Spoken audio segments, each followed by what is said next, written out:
തേവിടിശി, പ്രവൃത്തി വ്യഭിചാരം, വാക്കിലും പെരുമാറ്റത്തിലും പാതിവൃത്യം.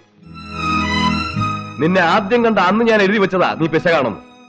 ഒരു ഓഫീസറുടെ തോൾപ്പട്ടയിലെ സ്റ്റാർ സിംബൽ കണ്ടാൽ എനിക്ക് പറയാനാവില്ല അയാൾ DSP ആണോ DYSP ആണോ എന്ന്. പക്ഷേ ഒരു പെണ്ണിനെ ഒറ്റ നോട്ടത്തിൽ കണ്ടാൽ ഞാൻ പറയും അവൾ പിശകാണോ അല്ലയോ എന്ന്. സഹജവാസന, അല്ലാതെ എന്തു പറയാനുള്ളൂ. ഞാൻ എന്താണോ പറഞ്ഞത്? ഇവിടെ പറഞ്ഞാണ് സാർ. റെസ്റ്റ് ഹൗസിൽ ശൃംഗരിക്കാൻ വന്നിരിക്കുന്നു കാമുകനുമായി. എത്ര കാമുകന്മാരുണ്ടോ നിനക്ക്? എത്ര കൊടുത്തടാ ഇപ്പൊ? 200. 200? സത്യം പറയടാ. 200 സാർ.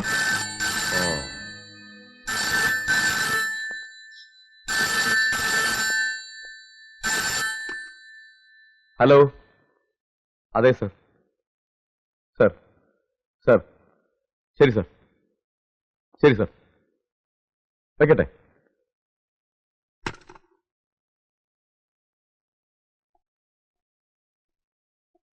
നിന്റെ അമ്മാവൻ കേശുനായരുടെ വീട്ടിൽ നിന്നാ ഫോണ്. അവിടെ എന്റെ ഏമാൻ DYSP ഇരിപ്പുണ്ട്. നിന്നെ സൗകര്യമായിട്ടൊന്ന് തടവാന്ന് കരുതി ഇരുന്നപ്പോഴാ ഏമാന്റെ ഒരു ഒടുക്കത്തെ വിളി. ഞാൻ അവിടെ വരെ ഒന്ന് പോയിട്ട് വരാം. സാർ പടാ.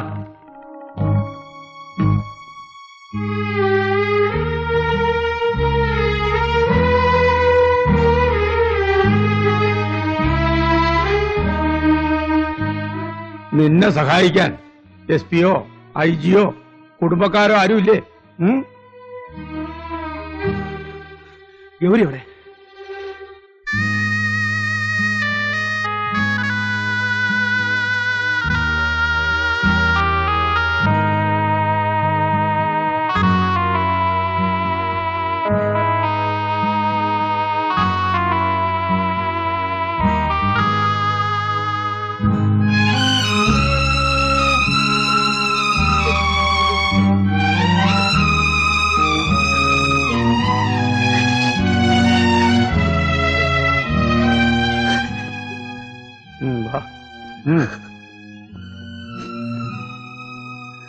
സംഗതിയൊക്കെ വാസ്തവ.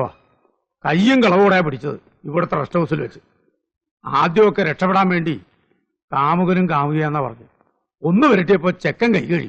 ഞാൻ അത്യാവശ്യമായി നിന്നെ വിളിപ്പിച്ച് എന്തിനാന്ന് വെച്ചാൽ വലിയ കഴുകൻ പുറത്തു പോയിരിക്കുക. വേറെ ചില കഴുകന്മാർ ഇവിടെ ചുറ്റിപ്പറ്റി നടപ്പുണ്ട്. ഇന്നോ നാളെയോ മറ്റന്നാളോ ഒന്നും ഈ പെണ്ണ് കോടതി കാണില്ല. 2 or 3 പ്രാവശ്യം തിരിച്ചും മറിച്ചും വായിച്ചാലൊന്നും ജാമ്യാപേക്ഷയിലെ വാക്കിന്റെ അർത്ഥം മാറില്ല സാറേ.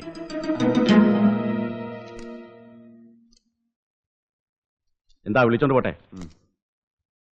വാ ഗൗരി.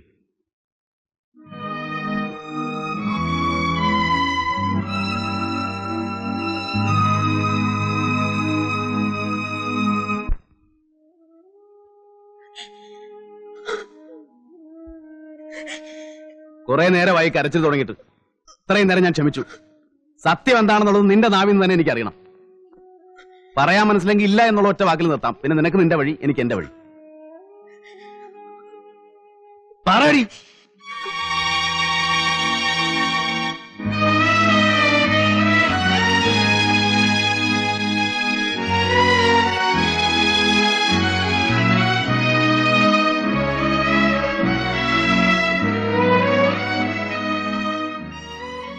കേട്ടത് മുഴുവൻ സത്യമാണ്. അച്ഛന്റെ മരണത്തെ തുടർന്ന് വേറെ ആൺതുണയില്ലാത്ത കുടുംബത്തെ ചുമക്കേണ്ട ബാധ്യത എന്റേതായി. 10ാം ക്ലാസ് പാസ്സായി എനിക്ക് ആര് ജോലി തരാൻ? 2-3 വർഷത്തെ കാത്തിരിപ്പിന് ശേഷം എന്റെ കൂട്ടുകാരി വഴി ഒരു ഫിനാൻസ് കമ്പനിയിൽ എനിക്ക് ജോലി കിട്ടി. സെക്യൂരിറ്റി ഡെപ്പോസിറ്റ് കൊടുക്കാതെ അവിടെ ആർക്കും ജോലി ലഭിക്കില്ല. പക്ഷെ എന്റെ കാര്യത്തിലെന്തോ ഒരു വിട്ടുവീഴ്ച ചെയ്തു. പിന്നീട് അതിന്റെ വിലയായി എനിക്ക് എന്നെ തന്നെ നൽകേണ്ടി വന്നു. അതിന്റെ മുതലാളി എന്നെ നശിപ്പിച്ചു. ആ സാഹചര്യത്തിൽ എനിക്കത് സഹിക്കേണ്ടി വന്നു. വീട്ടിലെ ദാരിദ്ര്യം, ഇല്ലായ്മയുടെ നീണ്ട പട്ടിക, പറമ്പിലെ തുച്ഛമായ വരുമാനം കൊണ്ട് എന്ത് ചെയ്യും? എത്ര നാൾ മറ്റുള്ളവരെ ആശ്രയിക്കും? 1 വർഷം കഴിഞ്ഞു. നിരനിരയായി പൊട്ടിയ ഫൈനാൻസ് കമ്പനിയുടെ കൂട്ടത്തിൽ എന്റെ കമ്പനിയും പൊട്ടി. ഒരു ജോലിക്കുള്ള അന്വേഷണം വീണ്ടും തുടർന്നു. എങ്ങും കിട്ടിയില്ല. എന്റെ ശരീരത്തിന് വിലയുണ്ടെന്ന് നേരത്തെ മനസ്സിലാക്കിയ ഞാൻ അത് വീണ്ടും വിറ്റു. ഇന്നുവരെ അമ്മ പറഞ്ഞത് നേരാണ്. ഭരതേട്ടാന്ന് ഞാൻ തികച്ചും വിളിച്ചിട്ടില്ല. ഒരു കാലത്ത് ഭരതേട്ടൻ എന്നെ സ്നേഹിക്കാൻ ഞാൻ കൊതിച്ചിട്ടുണ്ട്. പിന്നീട് അതിലേറെ വെറുക്കാനും കൊതിച്ചു.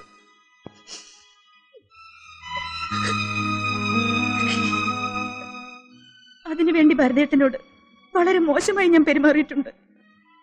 രാത്രി ഒറ്റയ്ക്കിരിക്കുമ്പോ അതോർത്ത് ഞാൻ പൊട്ടിക്കരഞ്ഞിട്ടുണ്ട്.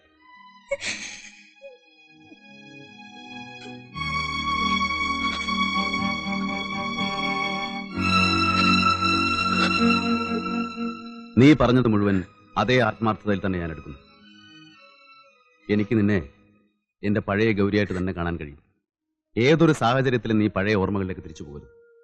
അതൊരു ദുസ്വപ്നമായിട്ട് തന്നെ അവശേഷിക്കട്ടെ. നിന്റെ വീട്ടുകാരോട് ഞാൻ പറയുന്നുണ്ട്, ഇതേക്കുറിച്ച് നിന്നോട് ഒരു അക്ഷരം പോലും സംസാരിച്ചു പോരുന്നു. നാട്ടുകാരെന്ത് വേണേലും പറഞ്ഞോട്ടെ. ആര് ചോദിച്ചാലും നീ ധൈര്യമായിട്ട് പറഞ്ഞു, നീ ഭരതന്റെ പെണ്ണാണ്. ഇല്ല ഇല്ല, അത് പറയാൻ എനിക്കാവില്ല. ഭരതേട്ടനെ ഞാൻ വഞ്ചിച്ചു. ഇനി ഒരിക്കലും ഭരതേട്ടനെ സ്നേഹിക്കാൻ എനിക്ക് കഴിയില്ല. ഗൗരി, കാലത്തിനെല്ലാം മായ്ക്കുവാനുള്ള ശക്തിയുണ്ട്. കഴിഞ്ഞതൊക്കെ താനേ നീ മറന്നോളൂ. എല്ലാം തുറന്നു പറഞ്ഞിട്ടും എന്റെ ഉള്ളിൽ നിന്നെക്കുറിച്ച് അറപ്പോ വെറുപ്പോ തോന്നിയിട്ടില്ല. ആ ആത്മാർത്ഥത നീ അംഗീകരിക്കണം. ഞാൻ പറയുന്ന അനുസരിക്കണം. മറുത്തൊന്നും പറയരുത്. നീ എന്നെ സ്നേഹിക്കുന്നത് സത്യമാണെങ്കിൽ, സ്നേഹിക്കുന്ന ഒരു പുരുഷൻ നിന്നെ നിയന്ത്രിക്കാനില്ലെങ്കിൽ പഴയ ഓർമ്മകളിലേക്ക് പിന്നെയും നീ തിരിച്ചു പോകും. അതിന് ഞാൻ നിന്നെ അനുവദിക്കില്ല, ഇനി ഒരിക്കലും.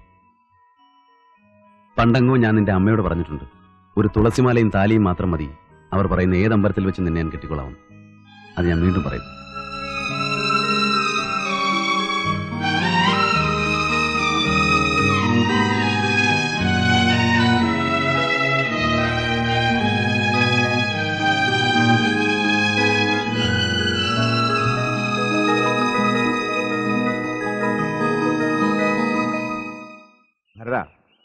ഭരതനിൽ ഞാൻ ആദ്യം കണ്ടത് ഒരു ചട്ടമ്പിയെയാണ്. പിന്നെ ഒരു തന്റേടിയെ കണ്ടു. ഇപ്പോ ഒരു മനുഷ്യനെ. കേൾക്കുന്നവർ ചിലപ്പോൾ ഭരതനെ പുച്ഛിച്ചെന്നിരിക്കും. ഏതായാലും അക്കൂട്ടത്തിൽ ഞാൻ പെടില്ല. വലിയ മനസ്സുള്ളവർ വളരെ ചുരുക്കമാണ്. മനസ്സിലായില്ലേ? ഗൗരിയുടെ കാര്യമാണ് ഞാൻ പറഞ്ഞത്. ഒരു നല്ല കാര്യത്തിന് ഇറങ്ങുകയായിരുന്നു ഞാൻ. അതിലും നല്ലൊരു കാര്യം കേട്ടപ്പോ മനസ്സിനൊരു സുഖം. എന്താ ഭായി നല്ല കാര്യം എന്ന് പറഞ്ഞു? പാലക്കാട് ഓൾ ഇന്ത്യ എക്സിബിഷന് നമ്മുടെ കൊട്ടേഷൻ ഉറച്ചെന്ന് കേട്ടു. അതിന്റെ ആളുകളെ കാണാൻ ഇറങ്ങുകയായിരുന്നു. കൂട്ടത്തിൽ റാണിയെ ഒരു ഡെന്റിസ്റ്റിനെ കാണിക്കണം. അവൾക്ക് എന്തോ ഒരു പല്ലുവേദന. ഞാനിന്ന് വൈകിട്ട് വനജയുടെ വീട് വരെ ഒന്ന് പോകും. പോടോ, ധൈര്യമായിട്ട് പോ. ചെല്ല്.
എടാ ജെയിംസേ, മരണക്കിണർ കാണാൻ കണ്ടമാനം ആള് കൂടിയിട്ടുണ്ട്. നീ ഒന്ന് വേഗം ചെല്ല്. എനിക്ക് വയ്യ, കാലിന് തീരെ സുഖമില്ല. ഭരതനുമില്ല. നീ ഒന്ന് ചെല്ല് ജെയിംസേ. വയ്യായിട്ടല്ലേ പറഞ്ഞത്? അവനവന്റെ കാലിന് വലുതല്ലോ ജോലി. നിനക്ക് ഈയിടെയായി കാലുവേദന ഇത്തിരി കൂടുന്നുണ്ട്. നിനക്ക് തോന്നുന്നുണ്ടായിരിക്കും ഭരതൻ ഇവിടെ ഇല്ലാത്തതുകൊണ്ട് ഞാൻ നിന്നെ കാല് പിടിക്കുമെന്ന്. നീ പോടാവില്ലേ? മരണക്കിണർ നടക്കുമെന്ന് ഞാനൊന്ന് നോക്കട്ടെ.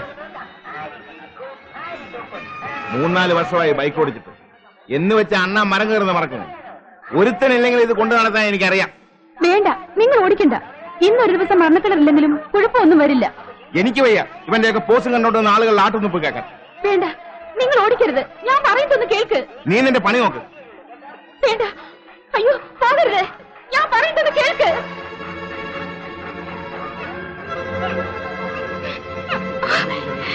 ഭരതനല്ല, ഭാര്യ ഓടിക്കുന്നത്. മനസ്സിലായി. രണ്ടുപേരിൽ ഒരാൾ ഇല്ലാതാവണം. എങ്കിലേ നമ്മൾ ജീവനോടെ ഇരിക്കൂ.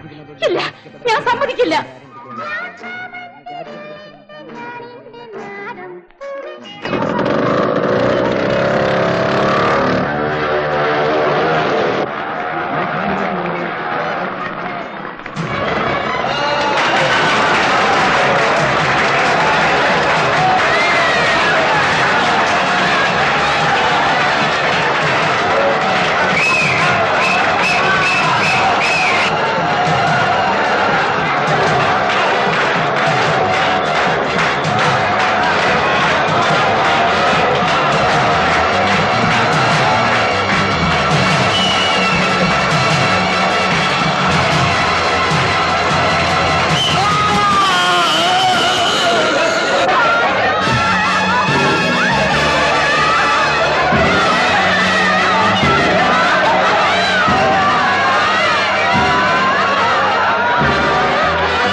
എന്താ ലോപം?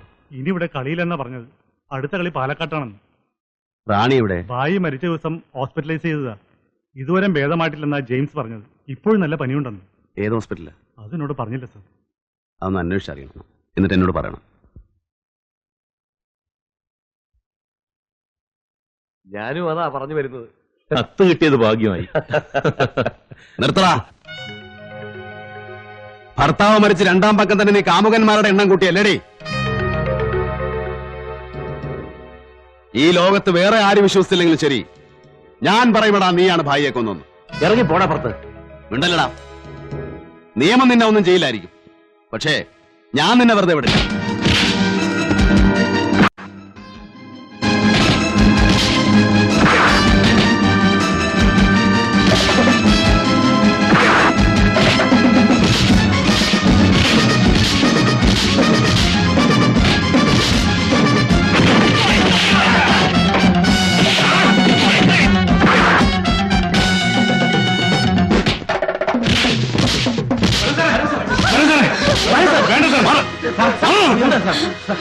നിന്റെ അമ്പി എന്റെ കൈ കൊണ്ട് തന്നെ ആയിരിക്കൂടാ. നീ നോക്കി വെച്ചോ. കൊള്ള കാഫറെ.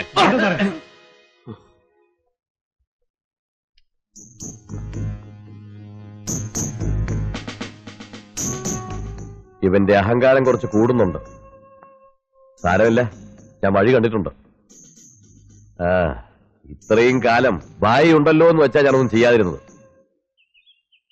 ആ റാണിയുടെ കാര്യം ഓർക്കുമ്പോഴാണ് എനിക്ക് വിഷമം. പാവം. ജെയിംസ് തന്നെയാണോ ഭായിയെ കൊന്നത്? ഏതായാലും അതൊരു അപകട മരണമല്ല, അതെനിക്ക് ഉറപ്പാ. ആ, ഇനിയിപ്പോ പഴയ സാധനങ്ങളൊക്കെ എടുത്ത് പൊടി തട്ടി വെക്കാം അല്ലേ അച്ഛനെ? ഇനി മുച്ചീട്ടും നാടകത്തൊന്നും വേണ്ടടാ, മടുത്തു.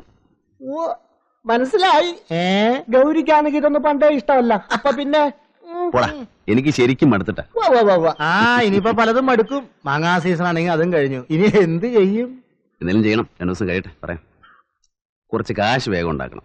ഓ കല്യാണം. ഇനി പലതും തോന്നും. അങ്ങനെ 4 നാളായി എന്റെ ഉള്ളിൽ തീയാണ്. കഥ 4 പേരറിഞ്ഞു പോയാൽ പാടാണ്. 4 നാളായി എന്റെ ഉള്ളിൽ തീയാണ്. കഥ 4 പേരറിഞ്ഞു പോയാൽ